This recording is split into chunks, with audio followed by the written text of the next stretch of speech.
श्री स्वामी समर्थ. नमस्कार स्वामी भक्तांनो, आज तुमच्यासाठी आणखी एक संधी आलेली आहे. ज्या दिवशी तुम्ही हा मंत्र ऐकाल त्याच दिवशी तुम्हाला या मंत्राचा चमत्कार मिळेल.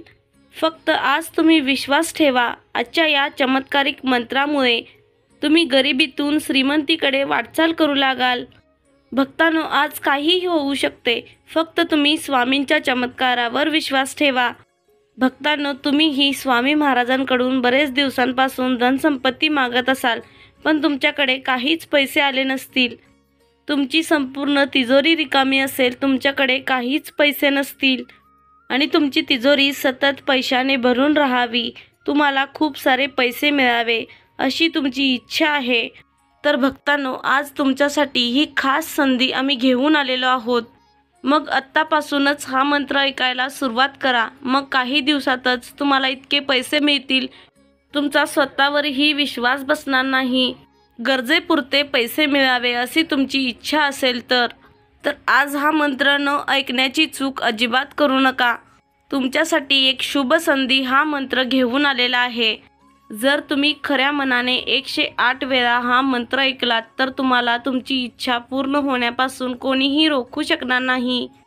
तुम्ही फक्त धीर धरा. स्वामी महाराज खूप दयाळू आहे. आज तुमचे नशीब चमकेल. आजपर्यंत ज्या व्यक्तीने हा मंत्र खऱ्या मनाने ऐकला त्याचे नशीबच चमकले आहे. ज्या लोकांना 1,00,000 रुपयांची गरज होती तेच लोक आज दानधर्म करण्यात अजिबात मागे पुढे बघत नाहीत. आज एवढा पैसा त्यांच्याकडे येत आहे की हे सर्व चमत्कारापेक्षा कमी नाही असे त्यांना वाटते. जर तुम्हालाही तुमच्या आयुष्यात असा चमत्कार हवा आहे तर तुम्ही आत्ताच या व्हिडिओला लाईक करून तुमच्या मनातील इच्छा स्वामी समर्थांना सांगा. स्वामी समर्थ महाराज नक्कीच तुमची इच्छा पूर्ण करतील. भक्तांनो, हा मंत्र चमत्कारापेक्षा कमी नाही, कारण हा पैसा आकर्षित करणारा मंत्र लोकांच्या आयुष्यात इतका चांगला बदल घडवून आणतो की लोक विसरून जातात आधी त्यांची परिस्थिती काय होती आणि तेच लोक आता सुखाचे समाधानाचे आयुष्य जगत आहेत. हा मंत्र ऐकल्यानंतर चारही दिशांनी धनसंपत्ती येऊ लागते.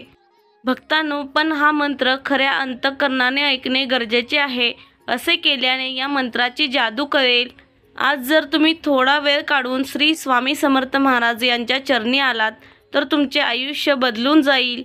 भक्तांनो, जाणून बुजून किंवा नकळत तुम्ही काही पाप केले असेल, कोणाचे मन नाराज केले असेल, कोणत्या व्यक्तीला दुःखी केले असेल तर या सर्व चुकांची माफी तुम्हाला या मंत्राच्या श्रवणाने मिळणार आहे.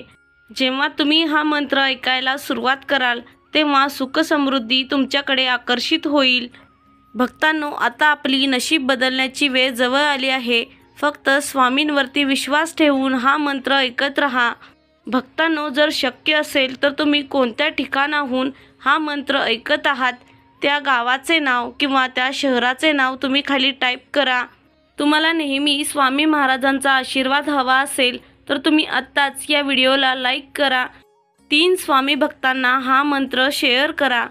भक्तांनो, हा मंत्र तुमच्या नशिबाचे दारे उघडण्याची गुरुकिल्ली आहे. त्यामुळे आज हा मंत्र आवर्जून ऐकावा अशी आमची विनंती आहे. चला तर भक्तांनो, श्री स्वामी समर्थांच्या या चमत्कारिक मंत्र जपाला आता आपण सुरुवात करूयात.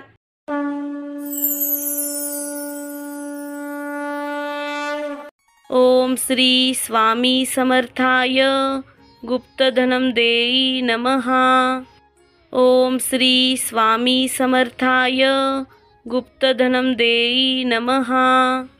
ओम श्री स्वामी समर्थाय गुप्तधनम देई नमः. ओम श्री स्वामी समर्थाय गुप्तधनम देई नमः.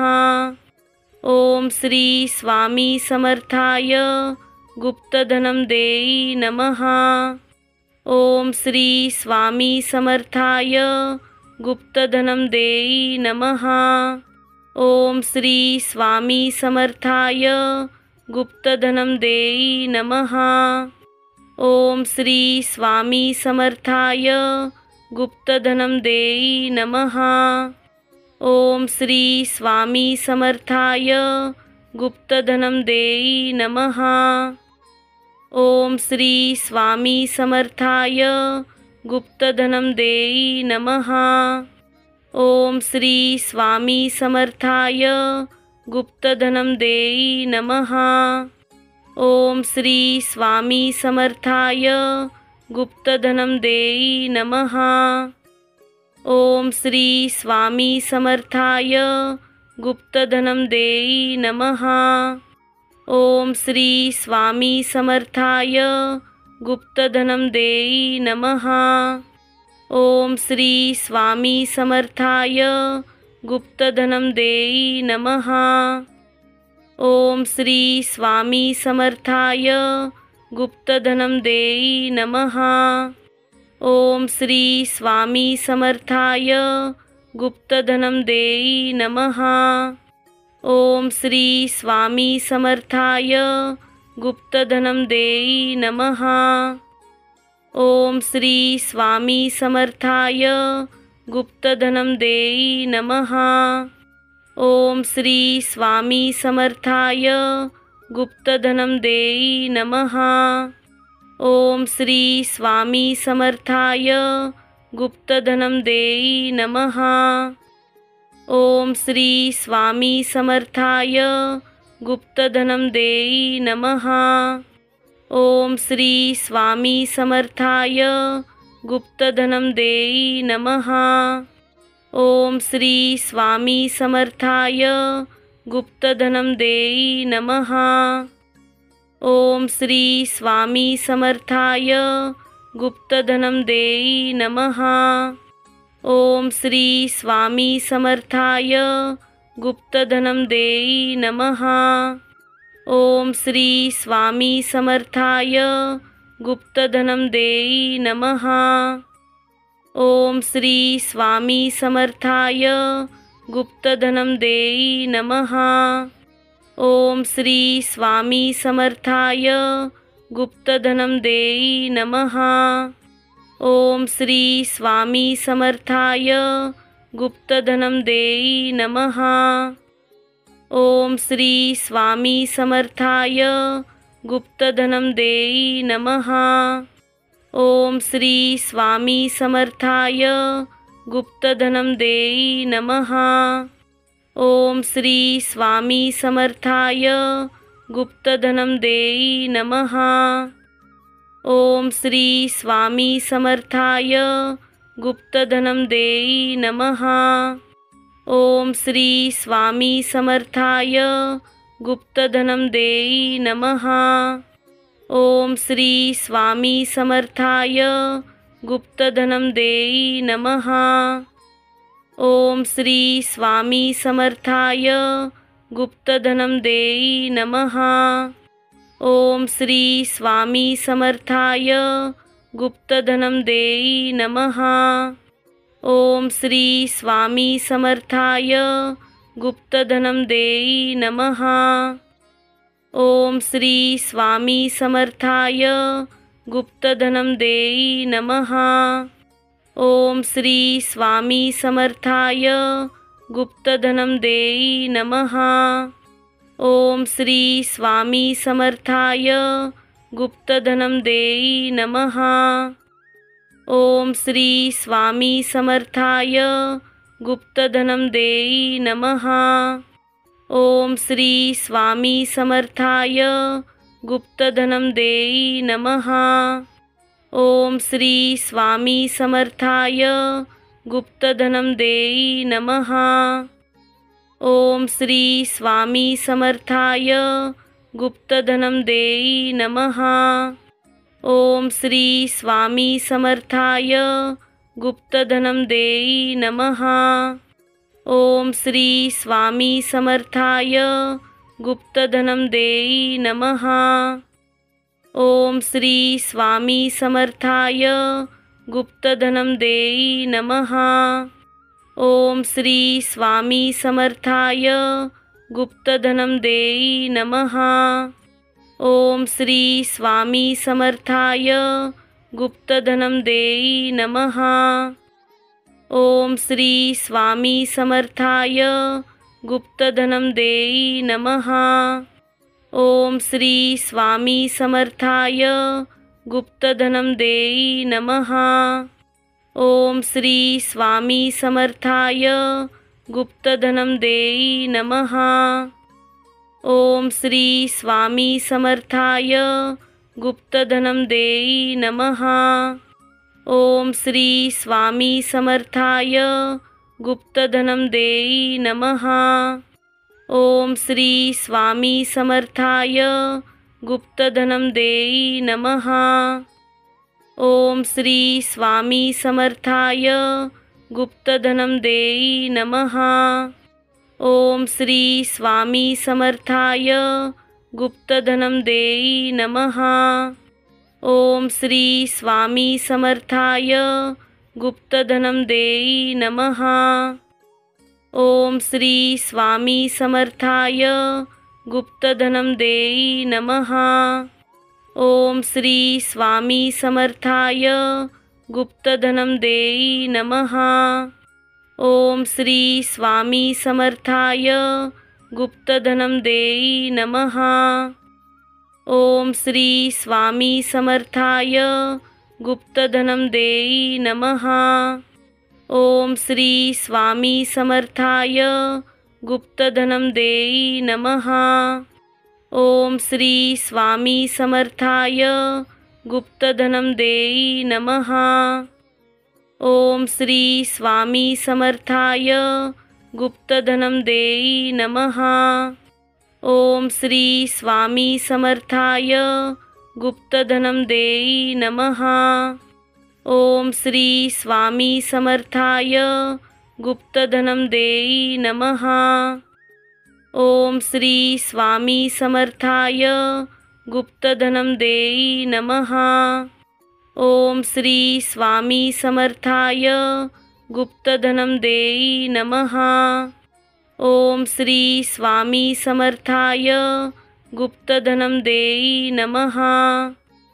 ओम श्री स्वामी समर्थाय गुप्तधनं देई नमः।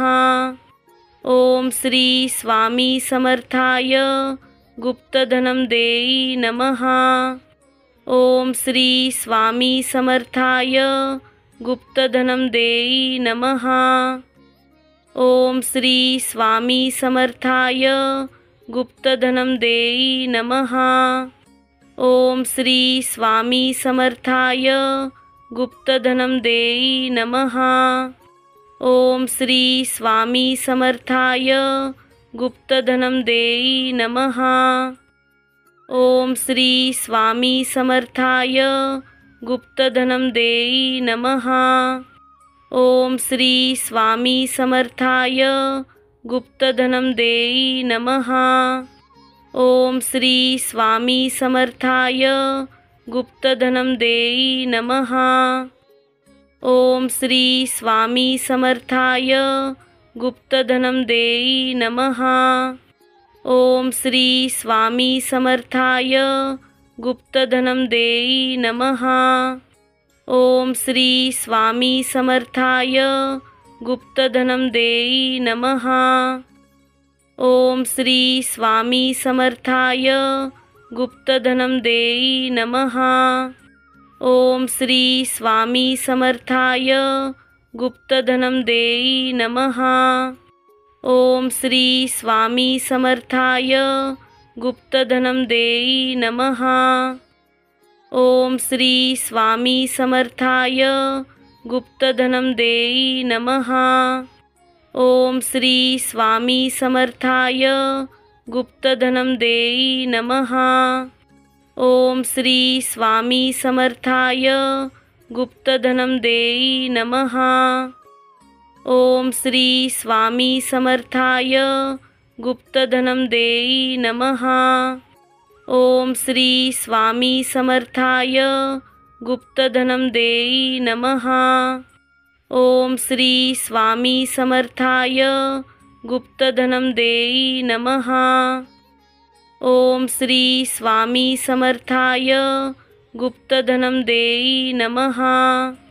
ओम श्री स्वामी समर्थाय गुप्तधनं देई नमः।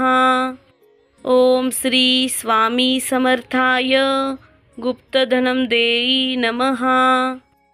ओम श्री स्वामी समर्थाय गुप्तधनम देई नमः।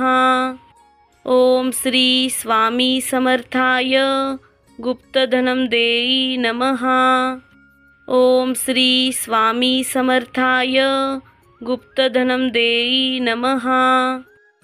ओम श्री स्वामी समर्थाय गुप्तधनम देई नमः।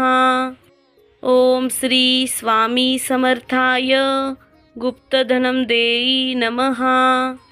ओम श्री स्वामी समर्थाय गुप्तधनम देई नमः। ओम श्री स्वामी समर्थाय गुप्तधनम देई नमः। ओम श्री स्वामी समर्थाय गुप्तधनम देई नमः। ओम श्री स्वामी समर्थाय गुप्तधनम देई नमः। ओम श्री स्वामी समर्थाय गुप्तधनम देई नमः। ओम श्री स्वामी समर्थाय गुप्तधनम देई नमः। ओम श्री स्वामी समर्थाय गुप्तधनम देई नमः। ओम श्री स्वामी समर्थाय गुप्तधनम देई नमः। ओम श्री स्वामी समर्थाय गुप्तधनम देई नमः। ओम श्री स्वामी समर्थाय गुप्तधनम देई नमः। ओम श्री स्वामी समर्थाय गुप्तधनम देई नमः। ओम श्री स्वामी समर्थाय गुप्तधनम देई नमः।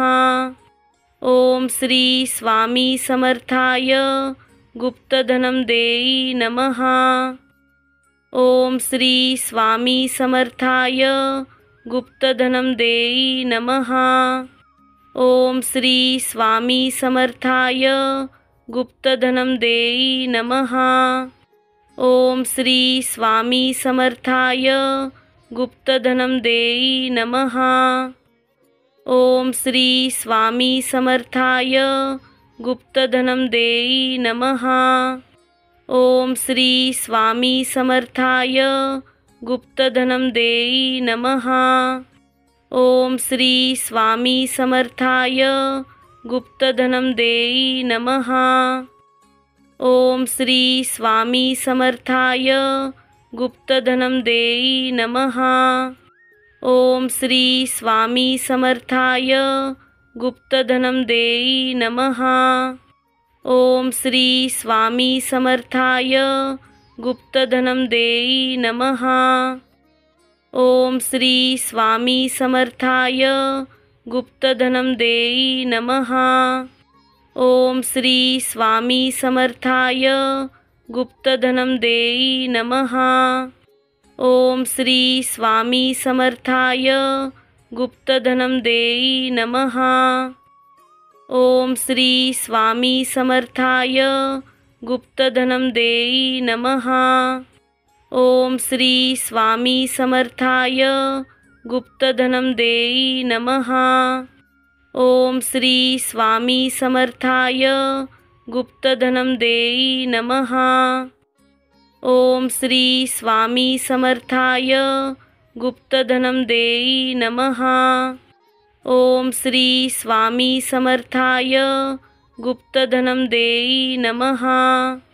ओम श्री स्वामी समर्थाय गुप्तधनम देई नमः। ओम श्री स्वामी समर्थाय गुप्तधनम देई नमः। ओम श्री स्वामी समर्थाय गुप्तधनम देई नमः। ओम श्री स्वामी समर्थाय गुप्तधनम देई नमः। ओम श्री स्वामी समर्थाय गुप्तधनम देई नमः। ओम श्री स्वामी समर्थाय गुप्तधनम देई नमः। ओम श्री स्वामी समर्थाय गुप्तधनम देई नमः। ओम श्री स्वामी समर्थाय गुप्तधनम देई नमः। ओम श्री स्वामी समर्थाय गुप्तधनं देई नमः। ओम श्री स्वामी समर्थाय गुप्तधनं देई नमः। ओम श्री स्वामी समर्थाय गुप्तधनं देई नमः। ओम श्री स्वामी समर्थाय गुप्तधनं देई नमः। ओम श्री स्वामी समर्थाय गुप्तधनं देई नमः।